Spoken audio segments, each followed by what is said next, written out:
Hello and welcome to this session of Maritime Medicine. This is Dr. Jonathan Busco, and in this session we'll be discussing splinting. By the end of this session, you'll be able to apply the following splints: a thumb spica, an ulnar gutter or boxer splint, a long arm, a long leg, a short leg, a femur traction device, and a sugar tong, although you will also need to read the associated download materials. If you have a suspected fracture or a fracture dislocation of a joint, your initial assessment is to localize it, determine whether or not there is joint involvement, and check the status of circulation and motor and sensory function. The next goal is stabilization. And what stabilization does is it prevents further injury because the broken parts aren't moving around against each other and against the surrounding soft tissues. It reduces pain because they're not moving, and this promotes healing. Keeping the fractured parts close to each other allows the body to do its healing process of building new bone. Now, very early on, you may just put on a temporary splint, do some stabilization with a wire splint or cardboard or wood or malleable aluminum like a SAM type splint or a pillow or a traction splint, and then manage their pain, and we use the pain ladder, which is discussed elsewhere.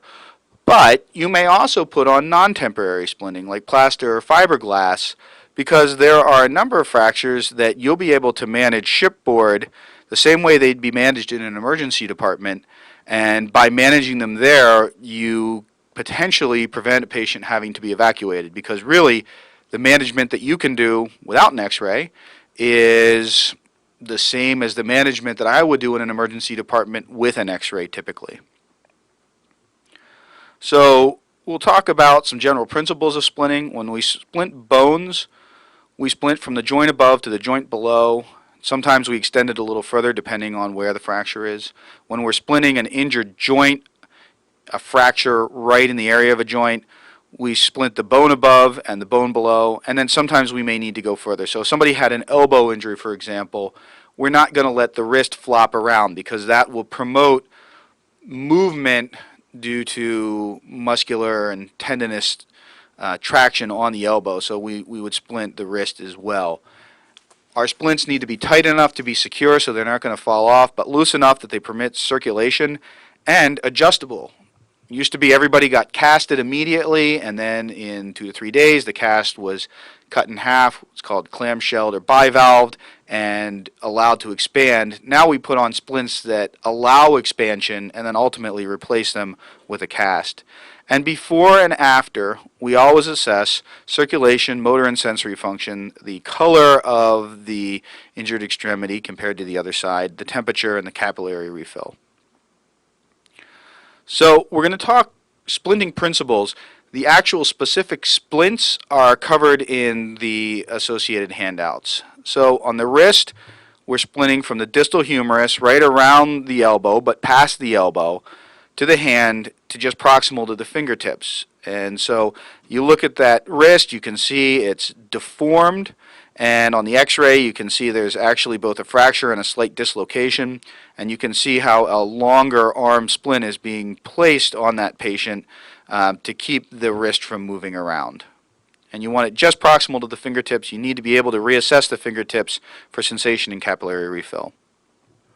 So if we talk about a mid-forearm radius and ulnar fracture, not the distal one like we just saw in that last x-ray where it involved both the distal radius and ulna and the joint, but in the middle of the arm like you can see on this x-ray, and you can see the mid-arm deformity on this poor patient's arm, there you need to splint all the way up to the mid-humerus or even the upper humerus, all the way down to the hand to just proximal to the fingers to prevent movement. For the humerus, you can either break it proximally, which is very common in older patients, so you break it just below the humeral head, right where it comes out of the shoulder. Those are just treated with a sling and swath. They don't even need to be splinted, and oftentimes they'll heal up on their own just with a sling and swath.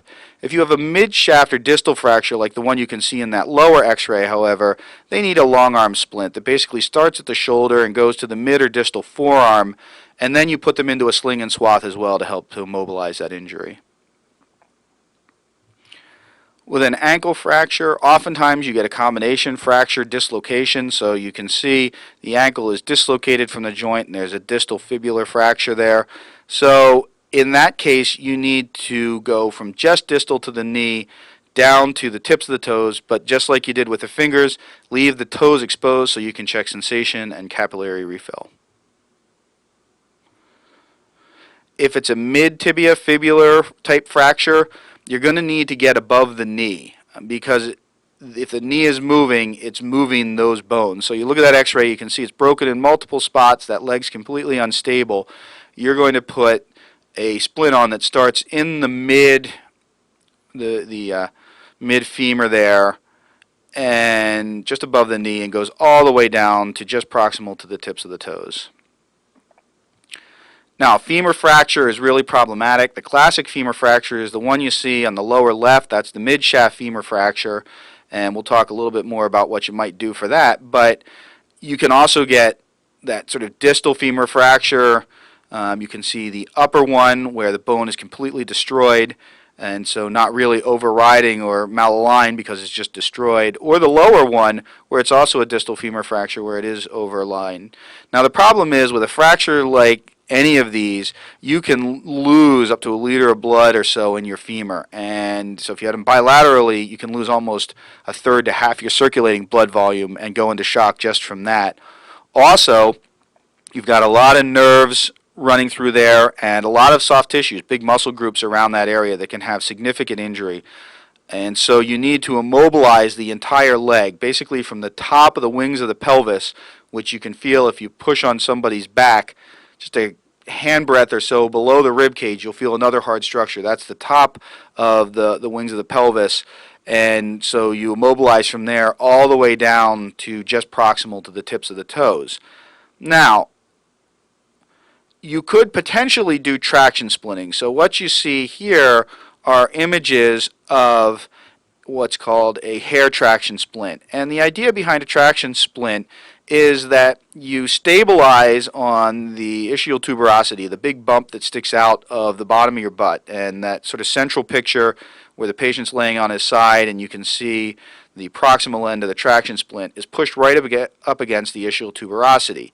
And then you attach a hitch to the ankle, and you can see that hitch on the ankle, and that pulls the leg out and straightens the bones of the femur fracture. They stop overriding. It helps reduce the muscle spasm of the quadriceps muscles and the other muscles, the hamstrings, and it decreases the risk of further injury.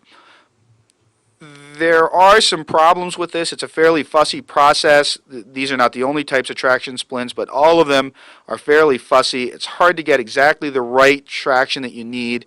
You need to be constantly assessing the foot for motor and sensory function, as well as circulation, because that hitch on the ankle can do both nerve damage and blood vessel damage. And the splints in general, we're not even sure that they particularly help. When this is done in the hospital, what's done is a pin is basically drilled through the unbroken distal femur, and weighted traction, the exact right amount, is hung on that.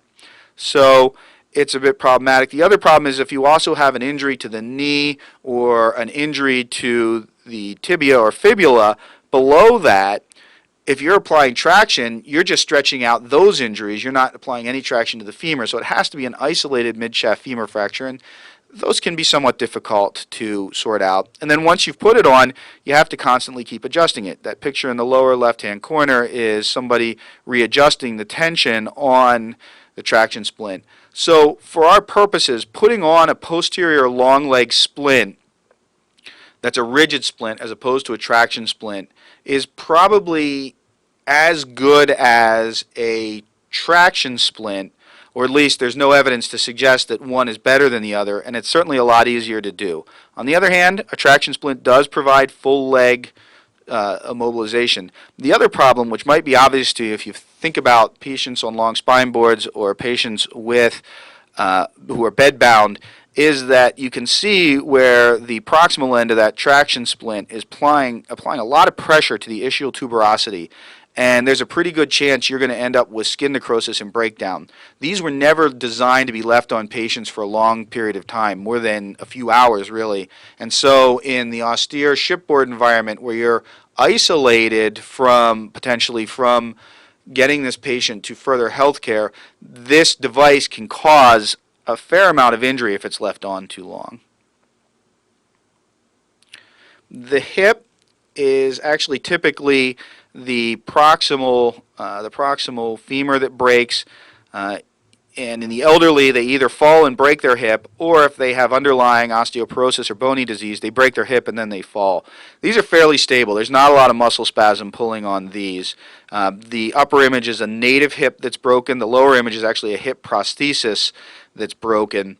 And so while you could put a splint on behind these, you can also often just pad them with a pillow or some other support and then transfer them in a non-mobile manner. So you need to review the two downloads. There's the Splinting Pocket Guide, which is techniques for the common splints, which actually tells you how to do them. And then there's one called the TOC brochure, Cast and Splinting. That's from an orthopedic group. And it's really good instructions, both so you can understand what needs to be done over time with these splints or splinting material, and also so you can give it to the patient so that they know what to do. Please complete any associated knowledge reviews, and if you have any questions, don't hesitate to contact your instructor or professor. Thank you very much.